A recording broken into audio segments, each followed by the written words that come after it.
Et bonjour à toutes et à tous, quel plaisir de vous retrouver. Coucou, bienvenue sur 01 TV, bienvenue dans 01 Hebdo. Jérôme, bienvenue et bonjour. Merci de m'accueillir, François. Tu es de retour enfin, Jérôme. Oui, je suis de retour et je suis ravi de vous retrouver. Sans toi. Je te comprends. Vraiment.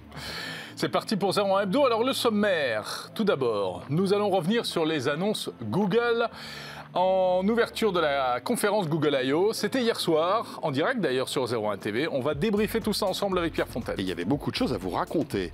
Des nouveautés du côté de Sony qui annonce un smartphone très étonnant avec un vrai zoom optique. Un porte-parole de Sony viendra nous commenter toutes ces annonces. Marcher peut vous faire gagner de l'argent, Arrête, François. Jérôme. Tu vas enfin sortir de ton canapé. Tu me fais marcher. C'est une application Tech Care, bonne pour la planète, on reçoit son créateur. Et puis tiens, justement, on parlera tout à l'heure de capteurs photo avec Sony, mais aussi avec Adrien Branco, qui nous dira vers quelle direction vont les capteurs photo des smartphones. Et est-ce qu'un jour, un appareil photo, un smartphone pourra faire aussi bien qu'un réflexe, par exemple? C'est la question qu'on se pose. Et autant cette question nous faisait rigoler il y a encore quelques années, autant aujourd'hui, franchement, ça commence à devenir sérieux. Vous savez tout. Voilà. On y va? C'est parti. Bienvenue dans 01 Hebdo.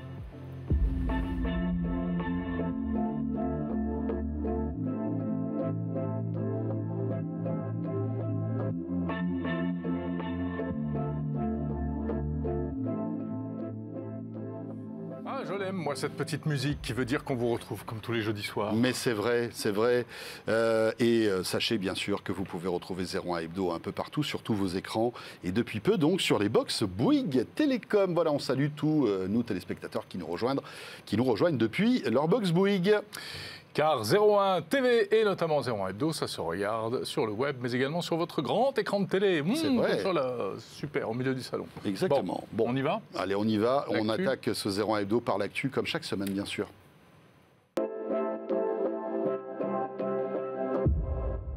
Et il entre dans ce studio d'un pas décidé, magistral, clair, un peu félin quand même. Pour l'autre, du coup. Pour l'autre? Félin pour l'autre. Félin pour l'autre, c'est mignon. Pour l'autre. Oui, car Pierre Fontaine est le spécialiste. Je commence toujours par un jeu de mots, je suis désolé. Oui, c'est pour ça qu'on m'a recruté d'ailleurs, un peu pour autre chose. D'ailleurs, les deux ensemble, là, c'est parfois assez fatigant, il faut bien vous l'avouer. Surtout, oui, à la fin de la journée. Pierre Fontaine, bienvenue. Merci. De la rédaction de 01net, Jérôme, pour évidemment commenter l'actu. Eh oui. Et plein de choses, hein. On va parler de Sonos dans un instant qui a annoncé de nouveaux produits, des ventes de consoles qui sont pas forcément folichonnes parce qu'il y a une pénurie de conducteurs. La fin de l'iPod aussi, parce que ça c'est une page qui se tourne dans le monde de la techno quand même. Hein. Impressionnant. Voilà, toi qui écoutes toujours la musique sur ton iPod de première génération, Jérôme. Tout à fait, sur mon magnétophone à cassette. Ah là là, les Walkman. Tu te rappelles des Walkman? Enfin... Voilà, mais là on parle d'un temps que les moins de 20 ans ne connaissent pas. Et on va débuter par donc la Google I.O. Comme tu le disais tout à l'heure, c'est vrai que c'est un rendez-vous que vous avez pu suivre sur 01 TV. On vous a fait vivre en direct pendant 2 heures. On s'en souvient encore, cette keynote, Jérôme. C'était ici même, hier soir en effet. Bon, cela dit, c'était passionnant, c'était riche. Beaucoup d'annonces, des produits, et puis aussi on a découvert un peu, il y a tout ce qui se préparait dans les labos de Google. On commence par quoi finalement? Par les produits? Hein, fais comme tu veux, Pierre, tu sais quoi? C'est toi le patron, mon pote. Vas-y. 2 heures de keynote à résumer, tu as 40 secondes. 40 secondes. Alors, mais en fait, voilà, c'était bien. Non, on arrive et on va commencer par ce qui est arrivé le plus vite. Donc le smartphone, renouveau du smartphone milieu de gamme de Google avec le 6A. Donc le 6A, c'est quoi? C'est grosso modo le 6 sorti en octobre dernier. Quelques économies pour baisser le prix, forcément. Un appareil qui a finalement le même design, en définitive, avec l'espèce de barre transversale où sont situés les objectifs, le flash, etc. Assez original, d'ailleurs. Oui, il y a une vraie identité. Hein. Google a une vraie identité. Alors que tous les smartphones Android se ressemblent, celui-ci a une petite aspérité. Voilà, tout à fait. Donc le 6A qui sera précommandable à partir du 21 juillet et vendu à partir du 28 et qui est... Alors le 5A... accessible. Le 5A, on ne l'avait pas vu sous nos latitudes facilement, mais voilà. Et donc là, il est remplacé. Et ce qui est intéressant, c'est qu'à l'intérieur, on trouve le même processeur, hein, alors je veux dire c'est un peu à la Apple, mais en tout cas c'est le même processeur développé par Google qu'on retrouve aussi bien dans le 6 et 6 Pro que dans le 6A. Le processeur Tensor. Voilà, le Tensor qui a pour spécificité de ne pas forcément être le plus puissant des processeurs, des SoC qu'on a dans les smartphones. En revanche, il a pour lui d'être taillé pour traiter tout ce qui a trait à l'intelligence artificielle, aux algorithmes d'apprentissage machine. Et on sait que c'est le vrai point fort, en plus Android, le vrai point fort de Google. Donc grosso modo, ça permet plein d'usages au quotidien, de la reconnaissance d'image, de la reconnaissance de la voix, tout ça en local, tout ça sans avoir besoin de se connecter au serveur de Google. Parce que Google aussi, et ça c'était un fil rouge tout au long de la présentation, a beaucoup insisté sur votre vie privée, on la respecte, et bien plus qu'il y a encore quelques années. Donc, déclinaison du haut de gamme de l'an dernier. Voilà, fin d'octobre dernier, oui. Comme ça. Oui, c'est du moyen de gamme. $449, ouais. très accessible. 459 €, je crois. 459 €. Ah, il n'y a que 10 € d'écart. Je crois que c'est 10 ou 20. Oui, je crois que c'est pas Apple. Oui, parce qu'Apple, en général, ne nous fait pas ce coup-là. Non, donc non, ça reste un smartphone abordable. Alors, il faudra voir donc, il y a en dessous de l'iPhone SE, au niveau tarif. Oui. Ah bah oui. Donc, il coûte moins cher. Oui. Et qui, enfin voilà. Et qui a un écran bien plus. Et incomparable sur plein de sujets. Oui, bien sûr, donc, qui est bien plus intéressant, bien plus actuel dans l'offre à la fois d'ergonomie que de services, Google intégrés, quoi, avec. Mais le flagship, c'est le haut de gamme de cette année. C'est ça, là, c'est relativement. C'est vrai que certains constructeurs chinois le font, mais dans un monde où généralement on garde ses cartes proches de la poitrine, il y a quelque chose qui a été assez exceptionnel, c'est que Google a dévoilé. Alors les premières images, il n'a pas dit ce qu'il y aurait dedans, etc. Mais les premières images des Pixel 7 et 7 Pro qui seront lancés donc en octobre prochain. Oui, c'est juste un teasing en fait. Voilà, c'est un teasing, c'est pour... C'est une première d'ailleurs, je crois qu'ils n'avaient pas fait ça. Pour Google, de mémoire, pour Google, c'est une première, oui. Et c'est d'autant plus... Alors peut-être qu'on y reviendra plus tard, mais en tout cas, ça sert un propos, bien sûr. Donc déjà, montrer un petit peu où on va. Le design reste le même. Il y a une montée, j'ai l'impression, en tout cas visuellement, une montée en gamme avec la barre transversale qui est en aluminium, un peu plus sexy. Le fond est toujours en verre. Enfin, esthétiquement, ceux qui aiment le 6 aimeront le 7, on garde la même base, avec toujours la distinction entre le pro et non pro par rapport au troisième module photo qui a téléobjectif. Parce que c'est ça la bonne nouvelle, c'est qu'un troisième module photo arrive sur un Pixel, et ça c'est plutôt réjouissant. C'est toujours intéressant de... ça complète une gamme, d'autant plus que jusqu'à présent, pendant très longtemps, Google a un peu traîné les pieds d'un point de vue des objectifs. Au début, pendant très longtemps, il n'en a gardé qu'un. Après, il en a rajouté un deuxième. On était la fête. Et vu que, d'un point de vue de ce qu'on appelle la photographie computationnelle, c'est-à-dire la photographie gérée par des IA, par des algorithmes, il est très fort. Avec ces trois modules, il y aura forcément une belle offre. Du coup, c'est un peu le meilleur des deux mondes, quoi. Les performances. On verra, mais en tout cas, c'est prometteur. Et puis les performances computationnelles, dont tu parles. Voilà. Et c'est forcément un truc très intéressant à voir, parce qu'on se dit que ça peut forcément tirer la concurrence vers le haut. Ouais. Et puis Google qui dit coucou Apple, t'inquiète pas, je serai là. À plusieurs reprises. Je serai là à l'automne avec le concurrent de l'iPhone 14. Oui, bien sûr. Il y a clairement, mais tout du long, le fait d'avoir aussi annoncé une tablette qui ne sortira que l'année prochaine, c'est un coucou Apple, iPad, iPadOS, on arrive. Ouais. Ils ont aussi beaucoup insisté sur le fait que Android, pour les grands écrans, alors ils ont dit toujours grands écrans, ils ne disaient pas pour tablette, mais on savait bien où ça allait pour l'instant, va enfin, sur certains points vraiment problématiques, rattraper son retard, avec des applications qui seront pensées pour une surface d'affichage plus grande, avec le Android lui-même qui va avoir ses droits à son petit dock qui reste affiché quand on travaille en multitâche, etc. Donc Android 13. Oui, Android 13, voilà. Donc il y a vraiment plein de choses qui sont en train de se mettre en place, et on voit qu'il y a vraiment tout ce qu'on se pressentait ces dernières années qui est en train de s'accélérer et de se mettre en place chez Google, donc c'est intéressant.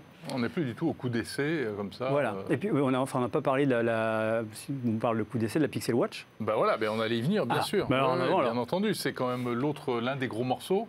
la première montre connectée. Voilà, c'est la première montre conçue. Alors parce que Google a mis la main sur Fitbit, qui a déjà sorti des montres, qui a donc un savoir-faire. Et là, c'est la première montre conçue de A à Z par Google, avec la nouvelle mouture de Wear OS qui est le fruit d'un chantier qui a été lancé, enfin annoncé en tout cas l'année dernière. On se souvient que pendant la Google I/O l'année dernière, ils avaient annoncé qu'ils travaillaient avec Samsung, qui avait l'expérience de Tizen, pour refondre Wear OS, pour travailler des usages, travailler une ergonomie un peu plus soignée, un peu plus séduisante, parce que c'est vrai que les montres Wear OS sont souvent pas... Il y a des bonnes idées, mais il n'y a pas de transformation en définitive. Donc là, on se dit que sur les smartphones, ils ont montré le 7 Pro, attention, on arrive. Sur les tablettes, il y a la future tablette l'année prochaine. Et sur les watch, ils vont enfin partir à l'assaut de l'Apple Watch, qui pour l'instant règne, en termes de volume en tout cas, règne un peu en maître sur le marché de la montre connectée. Donc c'est très intéressant. Il y a un écosystème qui commence vraiment à être séduisant. Ce qui est intéressant, on n'a pas parlé des buds. Alors c'est des trous wireless avec ANC, c'est-à-dire réduction de bruit active. Qui sont les concurrents des AirPods. Qui sont clairement, c'est les AirPods Pro. Est-ce que c'est concurrent, alors ça ressemble à des concurrents de produits Apple, mais en même temps, tout ça, c'est des segments aujourd'hui qui marchent bien, qu'il faut occuper, il faut occuper le terrain. D'autant plus que, il y a un point sur lequel Rick Osterloh est pas mal revenu. Il en avait parlé il y a 2 ans, enfin 2019, lors de la dernière, je vais dire vrai Google I/O, c'est-à-dire en public en tout cas, il avait parlé de l'ambient computing. Et c'était un concept, je disais, c'est quoi l'ambient computing? Et en fait, c'est faire en sorte que, peu importe le périphérique qu'on a, que ce soit une enceinte Google, que ce soit une montre, que ce soit des écouteurs ou un smartphone, on a accès à la galaxie Google, dont le savoir-faire, c'est... pardon, je dis quoi? Galaxy, c'est amusant de... C'est un nom qui appartient à quelqu'un d'autre, mais c'est pas grave. Oui, mais c'est en français, on va dire, IE. En français. On a accès à cette galaxie Google, à ces services qui ont un savoir-faire, c'est vous apporter l'information que vous voulez. Alors, même avant que vous vous demandiez parfois, de manière intelligente, en tout cas de manière de plus en plus naturelle, que ce soit par le langage, par la recherche visuelle, etc. Et en fait, tout cet ambient computing, avec ces nouveaux produits et cette nouvelle stratégie, prend forme. Ouais, intéressant. Et juste pour conclure très rapidement sur les lunettes qu'on a vues très rapidement à la fin, je trouve que c'est la parfaite incarnation de cet ambient computing, avec donc des lunettes qui sont pour l'instant des prototypes, on ne sait pas ce que ça donnera, et qui permettent de traduire en temps réel une conversation. On parle avec quelqu'un qui parle une autre langue et on voit afficher le texte, on entend une voix synthétique. On le voit derrière toi avec cette donc vidéo. c'était une conférence très riche à la fois en produits et en innovation logicielle et intelligence artificielle. Encore comment elle marche, ces lunettes, mais la promesse est belle. Oui, c'est clair. On enchaîne avec une autre actu, alors cette fois-ci qui apporte pas mal de... On sait que ça t'attriste beaucoup, mais bon, on va pas non plus... François, il faut savoir tourner la page. Eh oui, mais tu sais que je suis un gros sentimental. Un gros nostalgique, évidemment. C'est l'iPod, voilà, l'iPod Apple qui tourne la page de l'iPod, puisque Apple a annoncé cette semaine, en fait, mettre fin donc ils arrêtent de le fabriquer, en gros. Ils arrêtent de le fabriquer et ils vont vendre les stocks. Les stocks, ils sont épuisés aux États-Unis déjà. Alors vas-y, explique ce que c'est l'iPod. L'iPod, pour faire très très très simple, s'il fallait retenir qu'une seule chose, c'est... Qu'un seul produit dans toute l'histoire de la tech. Non, mais c'est le baladeur numérique qui a...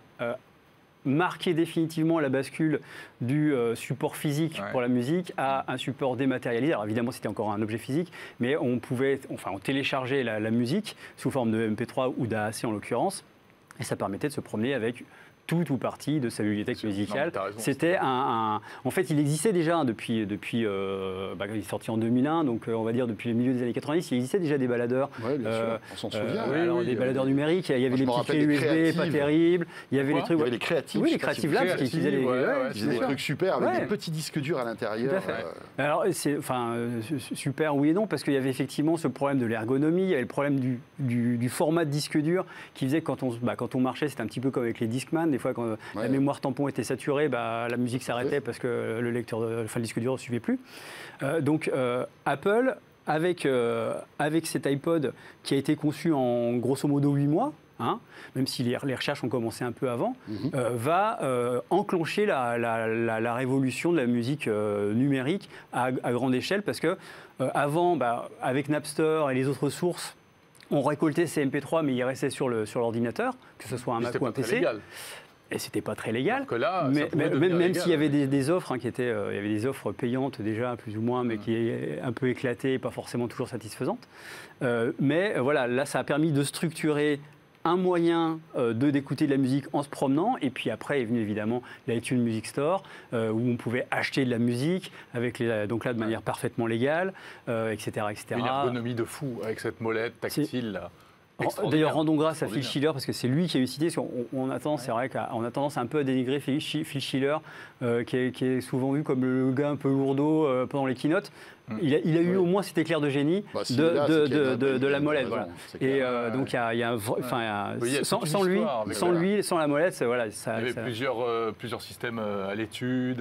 Jobs avait fait travailler les équipes en concurrence pour qu'ils se tirent la bourre et tout. En fait,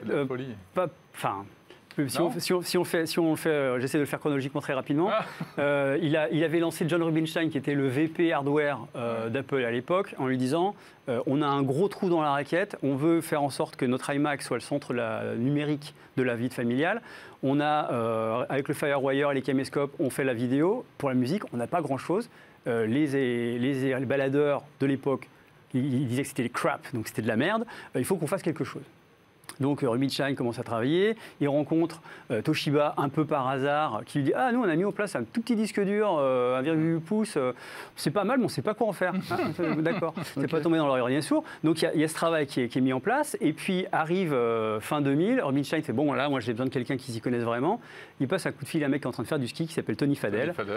Tony Fadell qui habite maintenant en France. Qui va donc, en l'espace de janvier à avril, concevoir 3 prototypes d'iPod, donc 3 prototypes matériels. Et puis, pendant la même réunion où seront présentés ces 3 prototypes, donc le prototype de Phil Schiller sera présenté avec la molette, on va fusionner tout ça. Et ce qui est intéressant, c'est que vu que Tony Fadell dit qu'il faut qu'on le sorte pour les fêtes de fin d'année 2001, en grosso modo, on a très peu de temps. Donc, contrairement à maintenant, l'OS de la plateforme et acheter une petite start-up qui s'appelait Pixo ou un truc comme ça. Intarissable. La plateforme technique, c'était une autre start-up du coin. Enfin, donc en fait, ils ont agrégé plein de savoir-faire qu'ils n'avaient pas en interne pour rapidement sortir quelque chose et qui ensuite évidemment a été maîtrisé de bout en bout. Pour connaître la suite de l'histoire, l'article de Pierre sur 01net qui est super sur ce sujet. Dans l'actualité aussi, il y a le son d'hier, c'était l'iPod, le son d'aujourd'hui, c'est Sonos, indubitablement, qui a complètement révolutionné la musique connectée, le multi-room connecté à la maison, et puis la musique en Wi-Fi, multi-room sans fil. Et Sonos qui vient d'annoncer, alors c'est tout frais, 2 nouveaux produits, et notamment, Jérôme, une barre de son dont la particularité est le prix très agressif. Oh là là, très très agressif, 299 €. Ouais. Pour une barre de son Sonos, alors on va vous détailler tout ce qu'elle fait. Alors il y a déjà des barres de son Sonos, il y a déjà la BIM, et puis il y a l'autre là qui est la Arc, je crois. La Arc qui est beaucoup plus chère, beaucoup plus. Et donc sachant que la BIM, ils ont sorti une mise à jour il n'y a pas si longtemps d'ailleurs. Et voici la Ray. La Sonos Ray, donc cette toute petite barre de son qui fait 2 kg à peine. Bon alors, ils ont mis le strict minimum, on va dire. Minimum au niveau parleur, minimum au niveau, comment on appelle ça aussi, décodeur à l'intérieur. Elle est Dolby Digital, elle sait lire le Dolby Digital, le DTS Digital Surround et le PCM Stereo, mais pas le Dolby Atmos. Mais elle est compatible AirPlay 2. Et elle est surtout, effectivement, très, très accessible. Et puis, elle peut s'intégrer dans l'écosystème Sonos. Donc, si vous avez d'autres appareils de cette marque... Et ça peut être, à mon avis, une très bonne affaire, cette barre de son. Parce que pour moins de 300 €, tu te retrouves avec un produit qui est hybride, qui peut proposer une meilleure qualité sonore de ta télé, ce qui n'est pas compliqué parce qu'en général les télés ont un son qui est pas très très bon et aussi tu rentres, tu te retrouves avec tous les avantages en fait. Encore, hein. Elle vient d'être annoncée. En général on est rarement déçu par les produits Sonos. Maintenant et l'absence de Dolby Atmos en fait, oui, effectivement, c'est cool. Mais quand je vois que le rendu de la BIM 2 en Atmos est bien, mais pas renversant, je me dis qu'à la limite, il vaut mieux pas le mettre et réduire les coûts que les gens qui sont vraiment fans, qui veulent du Dolby Atmos, ils vont investir dans quelque chose d'un peu plus solide, un peu plus sérieux. Donc, à mon sens, c'est pas vraiment un manque. Après, il y a du Dolby Digital quand même. Alors, donc, le Dolby Digital, c'est aussi des effets surround. Bien sûr. Parce que le Dolby Atmos, rappelons que ça rajoute les effets verticaux sonores. Donc, une sorte de spatialisation. Voilà. Mais voilà, et puis c'est compatible aussi DTS Digital Surround. Bon, voilà, quoi. C'est plutôt pas mal. Comme tu disais, AirPlay 2, donc ça se connecte à tous vos environnements. C'est pas fini parce qu'elle a une vraie nouveauté aussi, c'est qu'elle intègre une nouvelle fonction de Sonos qui est l'assistant vocal signé Sonos. D'accord. Alors c'est intéressant puisque jusqu'à présent les derniers produits Sonos étaient compatibles Alexa ou Google, mais on sentait bien qu'ils avaient envie de s'affranchir un peu de cette de ces géants-là. Et donc il lance un assistant vocal et on pourra dire à sa barre de son Hey Sonos, monte le son, change de chaîne, je suis pas sûr. Mets le volume à droite, etc. Ou mets telle ou telle chanson, telle ou telle musique. Pour l'instant, ça sera compatible avec Sonos Radio, avec Apple Music, Amazon Music, Deezer et Pandora.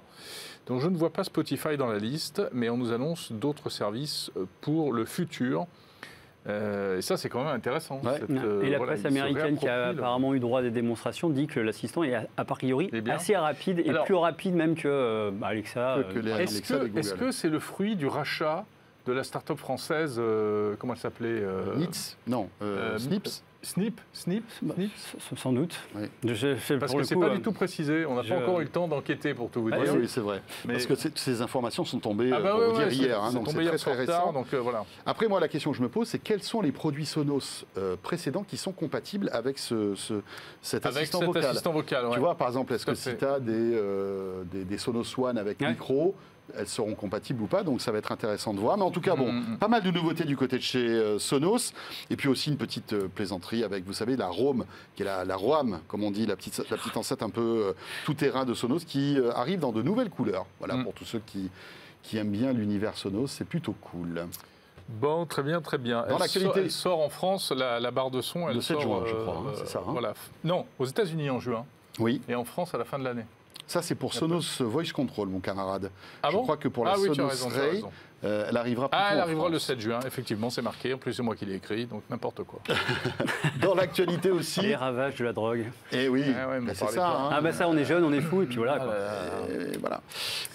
Dans l'actualité aussi, c'est les ventes de consoles. Vous savez que tous les 3 mois, on fait un point sur les ventes des produits high-tech, et notamment des consoles.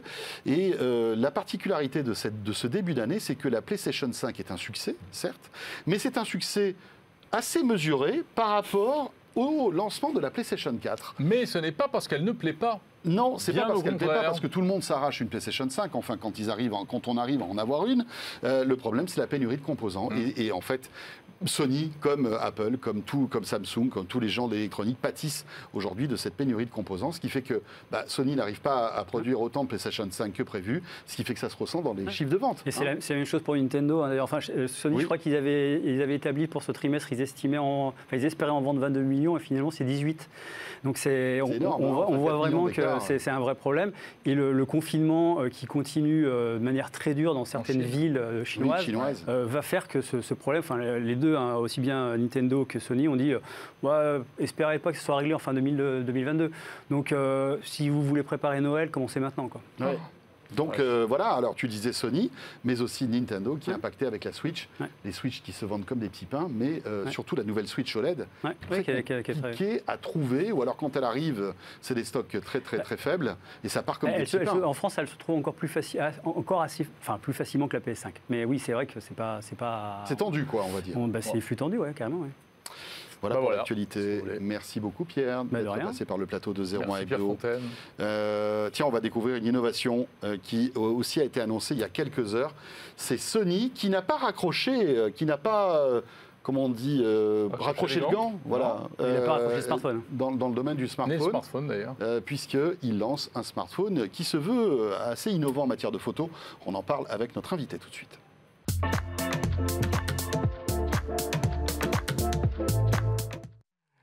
Et nous sommes ravis de recevoir sur le plateau de 01 TV Yanis Melitas. Bonjour. Bonjour. Bonjour Yanis. Responsable marketing mobile chez Sony France. Enchanté de vous trouver. Alors, écoutez, Yanis, vous êtes là avec des nouveautés. Vous n'êtes pas venu les mains vides. Voilà, ça fait plaisir. Et puis en plus, des nouveautés qui ont été annoncées très très récemment, il y a quelques heures à peine.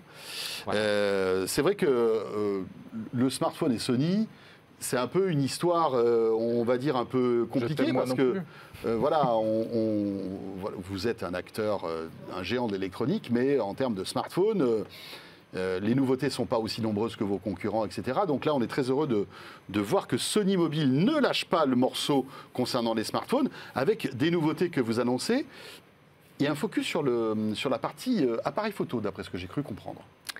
Alors d'abord, merci de m'avoir invité. Oui, c'est tout à fait correct. Les mobiles, les nouveautés ont été annoncées hier matin, donc c'est tout frais. Et je dirais que Sony, en fait, développe des mobiles. Il est dans le monde du smartphone depuis longtemps maintenant. Vous savez, depuis 2013, avec les premiers appareils Xperia Z à l'époque, avec beaucoup d'innovations. Et même avant avec Sony Ericsson. Et même avant avec Sony Ericsson, à l'époque mobile. Le GSM. Oui, tout à fait. Donc, dans le monde mobile, Sony est un acteur important qui apporte toujours des innovations et on cherche toujours d'apporter quelque chose de nouveau aux utilisateurs. Et en fait, comme vous dites, de plus en plus, nos modèles, comme les nouveaux Xperia 1 Mark IV qu'on vient d'annoncer hier, apportent beaucoup d'innovations, des améliorations concernant la partie photo, également vidéo, et sans mettre à côté aussi toute la partie divertissement qui c'est dans les ADN de Sony. D'accord. Et aussi jeux qui reste très important pour les utilisateurs. Alors Yanis, on vous attend au tournant, parce que vous savez, on reçoit à peu près tous les porte-parole des constructeurs de smartphones, et ils ont tous ce même discours, en disant on révolutionne la photo, on révolutionne le gaming, etc. Mais de la part de Sony, vous ne pouvez pas vous louper, parce que vous êtes un référent dans le domaine de l'innovation. Vous produisez énormément de pièces détachées pour des concurrents d'ailleurs. Hein. Les capteurs photo des smartphones aujourd'hui, c'est quasiment que du Sony. Donc là, vous annoncez quelque chose quand même qui est en rupture, visiblement. Alors oui, la vraie révolution de cette mobile, c'est pour la première fois dans le monde, on a un véritable zoom optique embarqué dans un mobile. Donc on a trois objectifs, trois capteurs, mais le capteur avec le téléobjectif variable, cette année, fait un véritable zoom de 85 mm jusqu'à 125 mm. Qu'est-ce que ça veut dire concrètement? Donc c'est un zoom fois combien alors? C'est fois 3. Et c'est un zoom qui fait véritablement, ça fait de qualité d'image sans perte qu'on a avec le zoom numérique. Et donc il y a un vrai zoom, c'est-à-dire que là on voit des images derrière vous, quand on zoome sur la personne là, qui était à l'écran, c'est un vrai zoom comme avec un appareil photo. Parce qu'aujourd'hui il existe des zooms optiques sur les téléphones. L'iPhone a un zoom optique, mais en fait c'est en changeant de capteur qu'on arrive à avoir ce zoom là. Là, en fait c'est un vrai zoom, il y a une vraie motorisation, enfin il y a un vrai système à l'intérieur. C'est ça. C'est ça la nouveauté. Donc oui, l'année dernière, avec l'Xperia 1 Mark III, on avait proposé pour la première fois un zoom variable téléobjectif, mais qui avait uniquement deux positions de zoom optique, 70 mm et 105. Toutes les autres longueurs focales intermédiaires étaient numériques. D'accord. La différence, c'est que cette année, avec les nouveaux mobiles, toutes les longueurs focales entre les 85 et les 125 sont tous optiques. Optiques, d'accord. Voilà. Donc comme un vrai réflexe, on va dire. Tout à fait. C'est une prouesse technologique. Comment êtes-vous arrivé à faire ça? Enfin, pas vous, mais l'équipe de Sony. Comment ça doit nécessiter en fait une ingénierie étonnante, non? Ça s'appuie sur les savoir-faire de Sony. Je vous rappelle, il y a longtemps maintenant, mais Sony faisait aussi les appareils CyberShot, qui était très compact avec des modules et caméras qui étaient basés sur le même concept pour faire le très fin appareil photo à l'époque. Oui, mais l'objectif, enfin, c'était plus gros quand même, le capteur était plus gros, non? Un tout petit peu, oui, plus gros. Ouais. Mais c'était à l'époque, je me rappelle, c'était 9 mm d'épaisseur sur un appareil photo. Donc c'est tout ce savoir-faire qui maintenant est transformé et transmis dans les mobiles. Alors c'est une performance technique comme on l'explique, mais à l'arrivée, qu'est-ce que ça apporte de plus? Tout à l'heure on parlait des annonces Google qui a pris un autre chemin depuis plusieurs générations de smartphones Pixel. Au contraire, ils s'en remettent beaucoup à l'intelligence artificielle avec des résultats assez spectaculaires aussi. Est-ce que véritablement on a une différence aujourd'hui par rapport à des zooms, à des procédés computationnels? Oui. Très bonne question, Jérôme. Oui, il y a une véritable avancée. Incontestablement, si on a un zoom optique, ça fait une qualité meilleure par rapport à un zoom numérique, peu importe l'algorithme qu'on peut appliquer. Mais en plus, j'aimerais souligner que cette mobile, c'est un mobile qui fait beaucoup de progrès aussi pour les créateurs de vidéos. Et je note aussi dans l'utilisation des zooms, aussi pour la vidéo. C'est pour la première fois qu'on offre, grâce à nos nouveaux capteurs de haute vitesse de lecture, on offre une possibilité de ralenti en 4K et aussi la possibilité d'utiliser les autofocus, le mise au point hérité de Alpha, sur les humains ou animaux, sur le vidéo ou les photos, avec des rafales jusqu'à 20 images par seconde. Donc il y a pas mal de différentes fonctionnalités, des usages différents pour le vidéaste ou aussi le photographe qui sont embarqués. C'est un outil polyvalent. D'accord. Et pour satisfaire nos créateurs, notre base d'utilisateurs qui aiment beaucoup cette création de contenu. Donc c'est presque des produits pro en fait. C'est très près des produits pro. On a aussi dans notre gamme, si ça vous rappelle, le Xperia Pro I qui a été annoncé il y a quelques mois, qui était encore plus poussé sur le parti photo avec son capteur type 1 pouce. Alors là, on a un mobile plus grand public, mais qui fait quand même des différentes fonctionnalités très avancées sur le parti photo et vidéo. D'accord. Juste une petite question. Donc Sony ne lâche pas l'affaire dans le monde du smartphone. Non. Parce que c'est un peu la douce petite musique qui traîne depuis pas mal de temps. Il ne faut pas se voiler la face. Aujourd'hui, vous n'avez plus la puissance de vente, et en tout cas de vente de smartphones sur le marché que vous l'aviez il y a encore 10 ans, en fait. Vous ne lâchez pas cet objet emblématique, en fait, technologique. Même pour Sony, il faut toujours être dans le smartphone. Alors, pour nous, d'abord, c'est important de mettre le smartphone et toute la technologie 5G au cœur de notre développement produit. Alors, Sony fait toujours les smartphones. On fait un virage vers le produit plus premium, ça c'est vrai. On annonce de plus en plus de produits qui sont plus spécialisés, qui sont plus adaptés aux besoins des utilisateurs spécifiques, soit les joueurs, soit les créateurs de contenu vidéo, audio. La visionnage avec les écrans 4K, je vous rappelle, c'est le meilleur écran, encore plus lumineux cette année.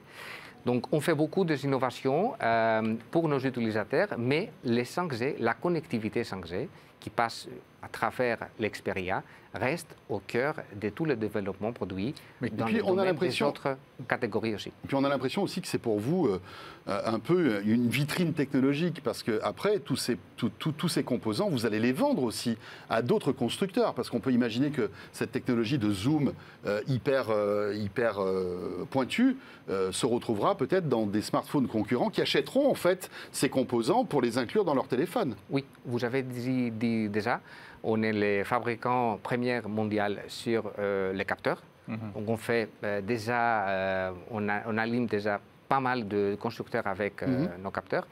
Et aujourd'hui, ce développement, on fait avec les autres catégories produits. Nous sommes maintenant tous dans la même maison, avec Alpha, avec Bravia, avec Cinealta, pour développer chaque fois tous les réglages vidéo, son, etc., qui sont embarqués dans un Xperia. Donc vous trouvez tous les savoir-faire de Sony dans un petit mobile, dans votre quotidien. Et ça, c'est aussi important parce que pour nous, les mobiles, ça reste la vitrine technologique de Sony dans la portée des mains. C'est le produit qui est le plus... C'est-à-dire que même si vous n'êtes pas l'un des plus gros vendeurs, vous ne ferez pas comme LG, vous ne renoncerez pas à fabriquer des smartphones parce qu'il faut que Sony continue à exister également sur ce secteur. Tout à fait. Et aussi, ce développement récemment et l'annonce de produits qu'on a fait, comme le Pro I, c'est hier aussi avec l'Xperia en Mark IV, il y a des autres produits qui vont arriver bientôt. montre aussi très clairement que nous sommes là pour rester. Certainement, on a pris un virage vers le premium, ça, oui, c'est clair. C'est clair. Mais oui, vous ne vous attendez pas à avoir des chiffres de vente mirobolants, mais vous êtes présent toujours avec une offre. Quel prix ces deux produits? Alors, d'abord, le 1 Mark IV sera commercialisé dans un mois à peu près, le 13 juin. Il sera proposé à 1399, avec aussi des offres forfaits chez nos partenaires opérateurs. Et avec aussi une belle offre de précommande qui va commencer le 30 mai. Pour tout achat ou précommande d'un mobile, il y aura on vous offre une PlayStation. Casque. Non, c'est pas malheureusement non. Mais on offre le très bel casque WH-1000XM4. Donc, d'accord, c'est aussi les très belles casques MX-M4. Et le deuxième, alors c'est le petit frère de 1 Mark IV, c'est le 10 Mark IV, plus abordable, un produit très durable et aussi avec une batterie de longue durée, de 5000 mAh, qui tient toute la journée. C'est un produit plutôt milieu de gamme. Plus abordable donc? Plus abordable. Il est à 499. D'accord. C'est à 499 aussi proposé en offre de précommande à partir du 30 mai avec les True Wireless, les écouteurs, les WF-C500 de Sony. Merci beaucoup Yanis. Yanis Melitas, donc responsable marketing mobile chez Sony France. Merci d'être venu sur le plateau de 01 Hebdo. Voilà, et François, tout à l'heure, on reviendra, on reparlera justement de cette révolution des capteurs photo dans les smartphones. Exactement, avec Adrien Branco. Mais avant cela, eh bien, écoutez, on vous propose d'aller prendre l'air, de vous dégourdir les jambes, de marcher, et ça peut rapporter de l'argent. Eh oui.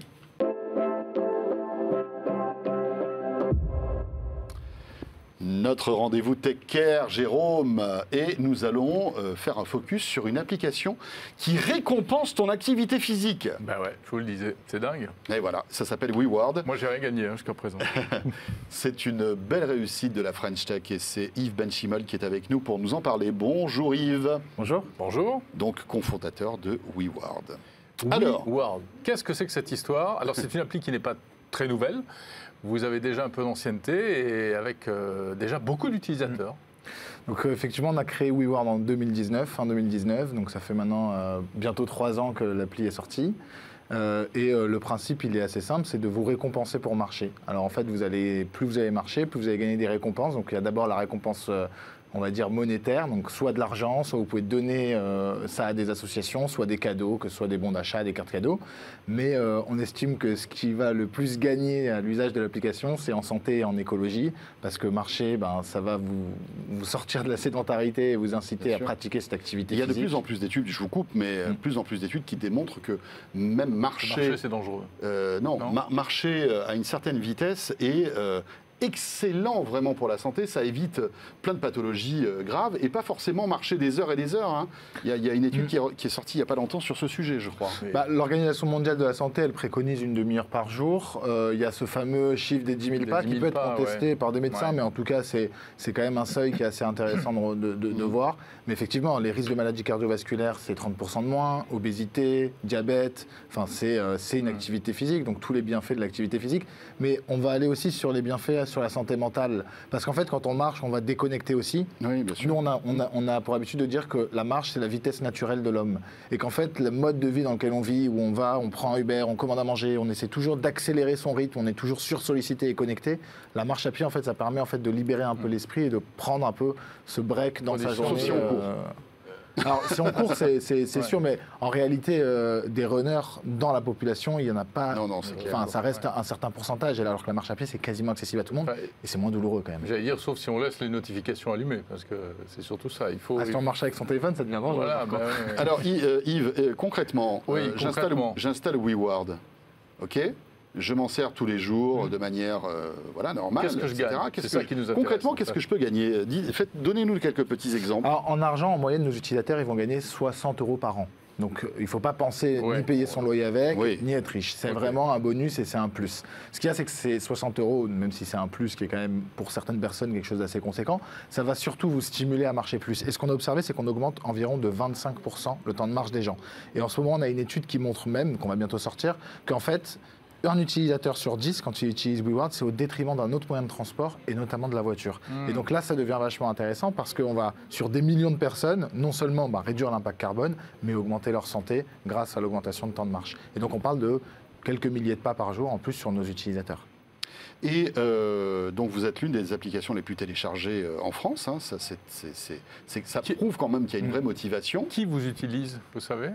Alors, on estime aujourd'hui qu'on est dans le téléphone d'un adulte sur 10 en France. Donc, on va avoir vraiment une gamme d'utilisateurs assez large. Et en fait, chacun va l'utiliser parfois pour des raisons différentes. Donc, par exemple, des étudiants, ça va être pour le complément de revenus.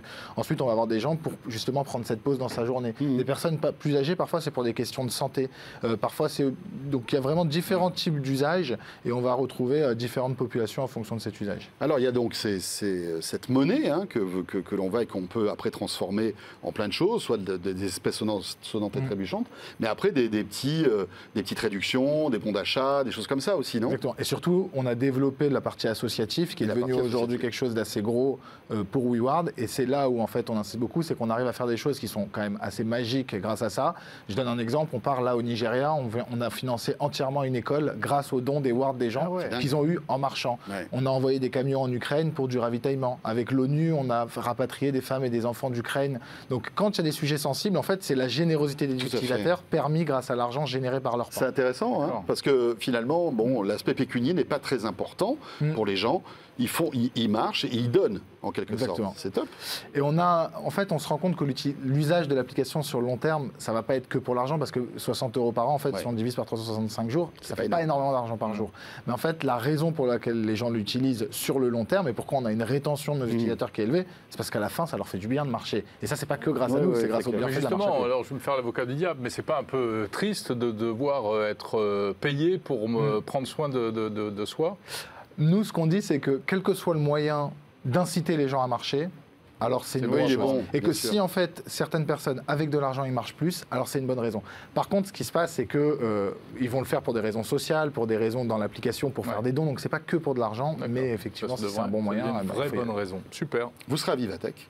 Absolument. Donc on aura un stand et on va faire un challenge pendant Vivatech avec une remise des lots pour les meilleurs marcheurs pendant le salon. Parce que pendant un salon comme Vivatech, vous allez en faire des milliers de pas. Alors ça, je peux vous dire qu'on pourrait être millionnaire en WeWard, parce qu'avec tous les salons qu'on s'est fait avec Jérôme, c'est vrai que les kilomètres, on les voit pas passer.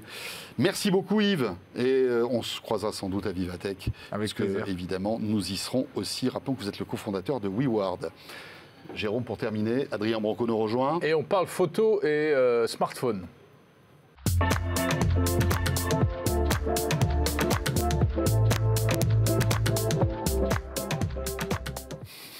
Et oui, le monde de l'image, c'est le nom de la chronique d'Adrien Branco qu'on retrouve régulièrement. Salut Adrien. Bonjour messieurs. Salut Adrien.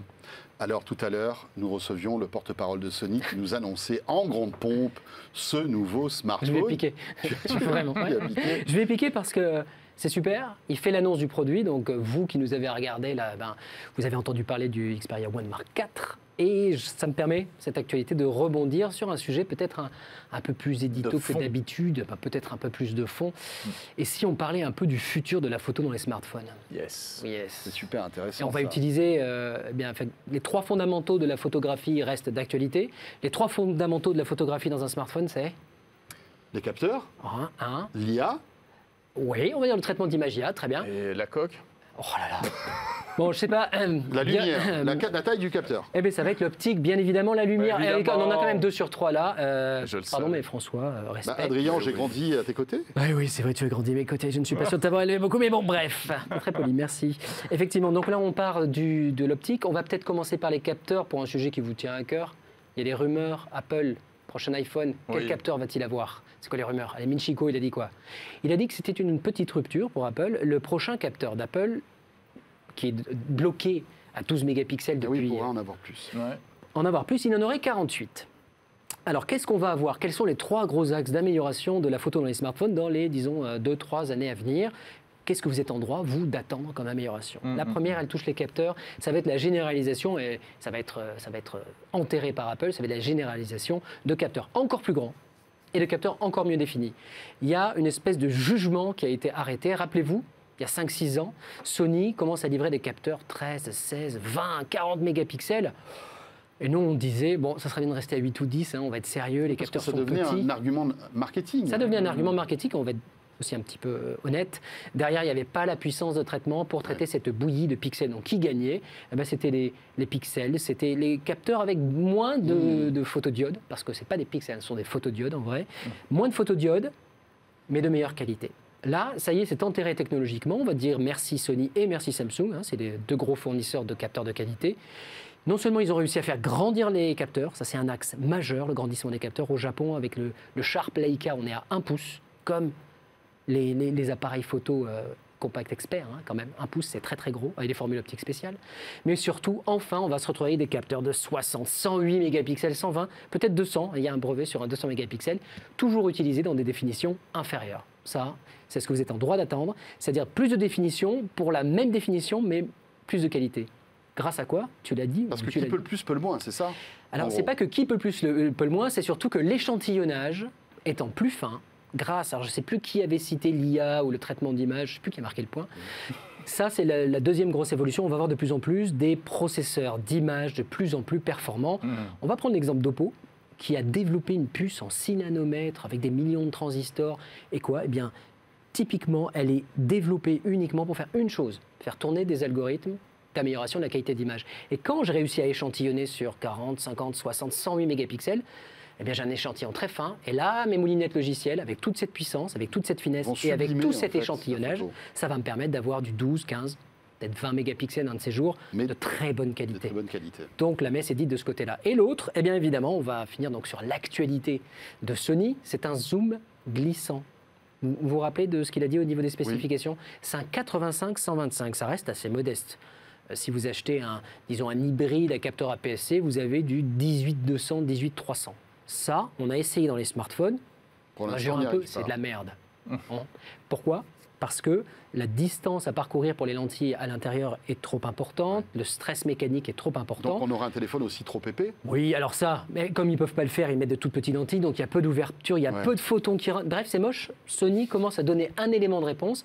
Et si, vu qu'on a plusieurs modules caméra, et si la plupart de vos focales fixes devenaient des petits zooms glissants? Là, on a l'équivalent d'un 85-125, sans perte de luminosité quasiment. Et surtout, avec à la base une définition optique censée, c'est un prototype, on verra avec le reviewing sample, censé être de bien meilleure qualité, non seulement que les super zooms, mais aussi que les zooms numériques, parce qu'il y a quand même une... En dépit de ce que clamait Google il y a encore quelques années, on va tout faire avec le zoom numérique, ils ont commencé à mettre des super téléobjectifs parce qu'ils n'y arrivaient pas. Bien sûr, et on voit qu'ils rajoutent un 3e capteur sur le Pixel 7. Et pourquoi ? Parce qu'ils n'ont pas réussi à faire quelque chose qui, sur le papier, n'est pas atteignable. C'est-à-dire, quand on échantillonne seulement sur 12 mégapixels et qu'on zoome à mort, on obtient, je l'aurais dit 2 fois, une qualité de merde. C'est ça. Donc, est-ce que c'est une vraie rupture technologique, quand même, ce qu'a annoncé Sony tout à l'heure sur le plateau de 01 Hebdo ? Est-ce que c'est une rupture? Je dirais que ce serait plutôt une étape. Ça sonne en tout cas super intelligent. Ça sonne super intelligent parce qu'effectivement, on sait déplacer désormais dans des objectifs périscopiques. Merci Huawei d'avoir développé beaucoup d'optiques périscopiques. Merci Oppo qui avait racheté des brevets de start-up israéliennes pour développer des lentilles qui bougeaient. Grâce à ça, maintenant, grâce à la maîtrise de Sony en optoélectronique, on appelle ça l'optoélectronique pour faire bouger électroniquement ou électromagnétiquement une petite lentille, grâce à ça, on peut commencer à avoir une inflexion vers le zoom qui change. 85 à 125, on a quand même un beau coefficient. C'est nul pour un appareil photo normal. Vous allez me dire, c'est même pas un zoom x2. Non, mais c'était extraordinaire pour un smartphone. Si, là, il faudrait que ce soit des opticiens de Sony ou d'autres marques qui nous répondent, si on est capable de l'appliquer à l'ultra grand angle, au grand angle et au téléobjectif, on pourra quand même avoir et si on arrive à coordonner tout ça ensemble, on pourrait avoir un zoom glissant infini, mais qui ne reposerait pas non sur un module, mais sur 3 ou voire 4 modules. Révolution non, pardon, ça c'est un lieu commun, révolution non, évolution oui, mais c'est surtout très malin parce qu'il y a un alignement de technologies qui va permettre de faire ça. Alors, Adrien, si on dézoome un peu par rapport à ce que tu dis, précisément, la question finalement, c'est celle qu'on posait ensemble dans le sommaire. Est-ce qu'un smartphone peut, aujourd'hui, est-ce qu'on peut dire pourra être aussi bon qu'un véritable réflexe ? On va parler d'hybride, des réflexes, le marché maintenant est en chute libre. Donc, oui, donc un appareil optique interchangeable avec un grand capteur, oui et non. Oui, j'ai envie de dire, oui, ils le sont déjà. Ouais. Il faut bien se rendre compte quand même qu'en termes de puissance pure, c'est-à-dire la capacité de prendre une image, prends un hybride à 3 000 €. Prends un super 50 mm à 2000 €. Fais une image de quelqu'un qui est contre le soleil, tu vois, tu as le soleil dans la ligne de mire, ton image sera moche. Il va falloir que tu mettes du Lightroom, il va falloir que tu te mettes à un autre endroit. Ils n'ont pas les compétences intellectuelles, j'ai presque envie de dire, Alors les qu'avec un appareils iPhone, photo. tu fais ça à la volée, tu auras une image qui Pourquoi sera... Et pourquoi? Parce qu'au lieu de faire une image, il en fait 12, voire avec dernière génération d'appareils, ils en font 30. Au moment où tu déclenches sur un Oppo Find X, le Mari Silicon X groupe 30 images. Et après, il te sort l'image qui n'existe pas. Et on reparle finalement de cet échantillonnage. Au lieu d'échantillonner, ah ouais, mais il a qu'un capteur 12 mégapixels, x 30. En plus, avec une tempo. Donc, en termes de qualité pure, là, je viens de rencontrer un photographe de l'équipe. Vous lui mettrez jamais ça dans les mains. Il a besoin d'un 800 mm. Il a besoin de shooter à 10 000 ISO. Il va être au 1500e de seconde sur un... Non, bien sûr que non. Mais je trouve déjà que la plupart des smartphones, et je saigne de vous le dire, je saigne et je souffre, la plupart des smartphones font déjà, j'ai envie de dire, le café pour monsieur et madame tout le monde, dont moi, qui part de moins en moins avec des optiques lourdes, avec des boîtiers lourdes. J'ai un Fuji X Pro 2 avec une optique pancake parce qu'on ne va pas se refaire quand même. Mais l'essentiel de mes photos de qualité sont faites avec le smartphone. Et oui, ils ont déjà mangé tous les compacts avec des zooms. Là, les compacts experts, notamment avec l'arrivée des capteurs 1 pouce, les compacts experts vont prendre très très cher. Eh ouais, la messe est dite, comme tu disais peut-être. Merci Adrien. Je vous en prie. Pour toutes ces Merci beaucoup Adrien, c'est passionnant. Expertise dans le monde de la photo. Et bien voilà, c'est avec ces belles réflexions que se termine ce 01 Hebdo, les amis. Merci de nous avoir suivis cette semaine encore. On se retrouvera jeudi prochain. On sera là, bien sûr. Bien sûr, avec grand plaisir. D'ici là, portez-vous bien. Et toute l'actualité tech qui s'accélère. Hein. On a plein de choses à vous présenter et à vous annoncer aussi dans les semaines qui viennent. Beaucoup de nouveautés sur 01 TV. Merci en tout cas de nous suivre. N'hésitez pas, le replay qui vous attend sur l'appli RMC BFM Play. On est là sur les box aussi, bien sûr, et on sera là, comme le disait Jérôme, la semaine prochaine. Salut à tous.